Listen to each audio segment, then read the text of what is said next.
Well, Inklings, it's time to review the winner of the SPFBO 10 award, By Blood by Salt by J.L. Odom. Now, I can definitely see how this book won.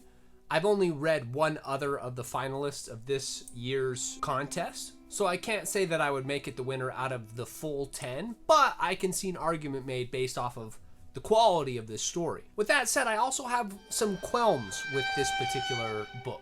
But before we dive into this review, let's set the scene a little bit. So basically, the Meroan Empire has pretty much conquered the entire world, except for the far south, where the so-called devils live. Since the Mishevis put up the most fight and rebellion during the conquest, they are now treated the worst by this empire and society. The story follows a Zetla, who is one of these Mishevi so-called jackals, and yet he skirts around the law by wearing a sword and pseudo-commanding an army battalion, which is highly illegal. His battalion is commanded to capture a devil from the south and bring it back to the emperor. Now, this one assignment essentially kicks off a political snowball effect that can't be undone, spiraling the empire into uncharted territory and potentially even a coup. So with that context in mind, let's dive into this indie review.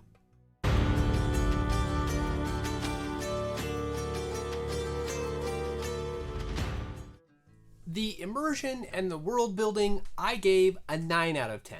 There were a lot of reasons for this. This was an incredibly immersive story with a deep and rich history. The culture and traditions were very well developed and very palpable. The hatred for Mishevis is thick throughout the book and totally unjustified from our perspective. So you can't help but root for these oppressed people. You've got a bunch of different cultures and countries within this empire. So you have the Meroans, who are the winners and the rulers of this empire. You have Misheva, obviously, that led that rebellion and are now treated the worst by society. You have Makaria and Dracoan, and then of course you have the Sar people to the far south, which are referred to as devils or jinn. When it comes to religion, that's also really deep and fleshed out. You have the Mishevis, who believe in the desert god. The Dracoans also do. And they have a lot of traditions and rituals that they abide by. And the Meroans and this empire essentially believes in pagan gods. And first and foremost, the one they give the most homage to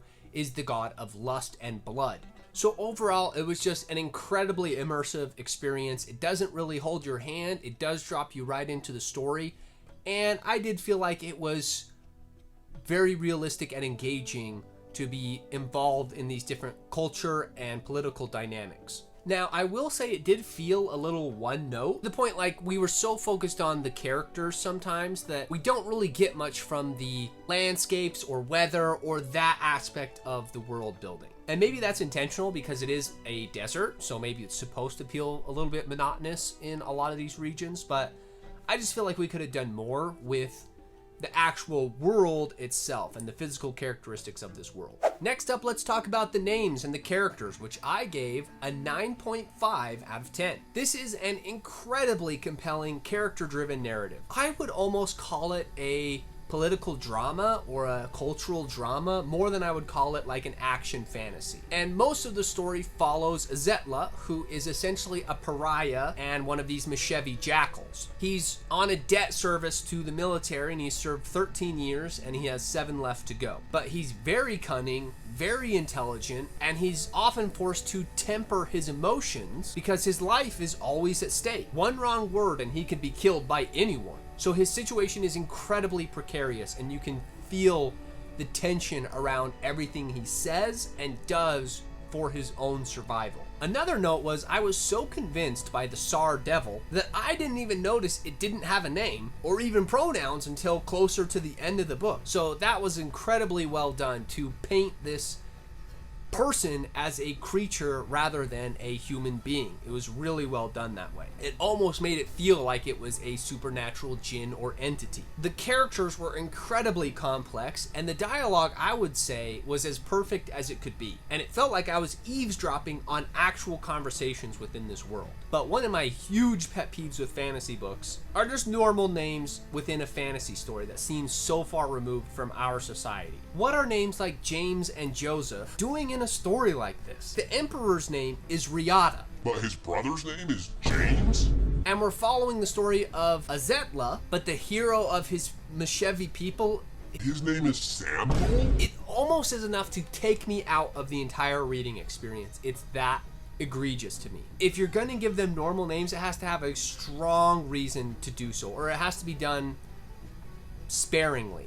But having so many people with names like Wesley, James, Joseph, it's just seems so out of place. I think there's a way to make the names sound that way without giving them such bland names, if that makes sense. And then I also didn't really understand the need for the innkeeper's point of view. It didn't really feel necessary or relevant, in my opinion. Now, it didn't necessarily detract me from the story, but I also really don't feel like it added anything. So I think things like that kind of slowed down the pacing and tried to reinforce things that we already understood as readers. But again, it wasn't a huge detraction, but I just think it was one of those things that I personally didn't think was relevant. Now let's talk about the magic. Here's where we're going to get into some of my qualms. I gave the magic and creatures a 3 out of 10. Ooh. I know.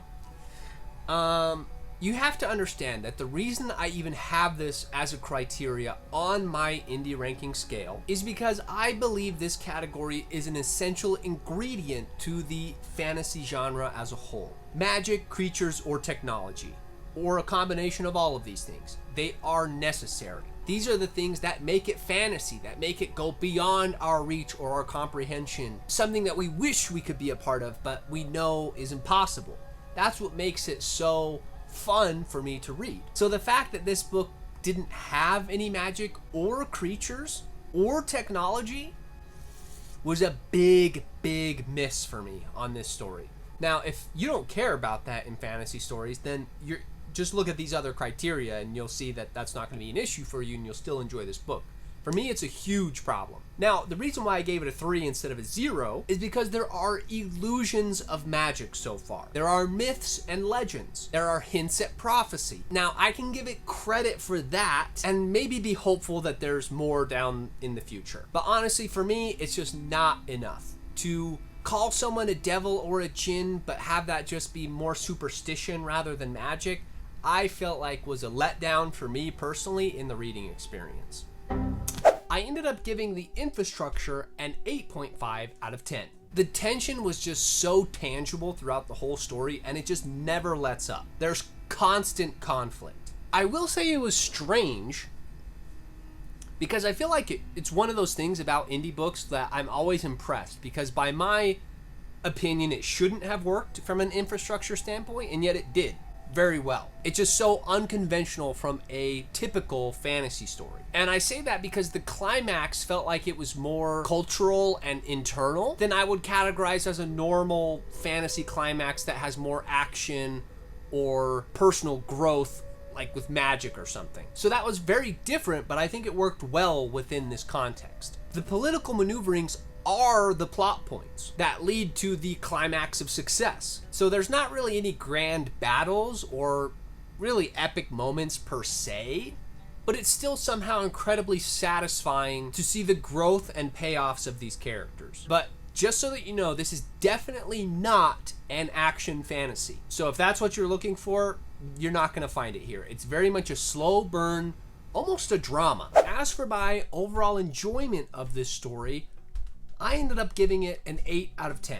I know some people will have issues with how slow it was or how atypical it is from a normal fantasy, but I still enjoyed it because I enjoyed character-driven narratives, which this was incredibly good at. I was engaged throughout, the tensions were high, I felt like the story progressed well, even if it was slow. For me, the only problem was it just felt like it was missing the fantasy. It felt like I was reading more of a historical fiction rather than a true fantastical world. So it was still interesting and compelling, but yeah, I was just missing the magic for me. And so it was hard for me to really enjoy this fully, but it was fun to see the characters and their growth. But to me, I almost feel like I can't even categorize this as a fantasy book. And that leaves By Blood, By Salt by J.L. Odom with an overall score of 7.6 out of 10. And honestly, I could have seen this being high 8s or even a 9 if it had magic to it. And I feel like I could see the potential of where magic could have been integrated with this world So it just felt like a lost opportunity to me.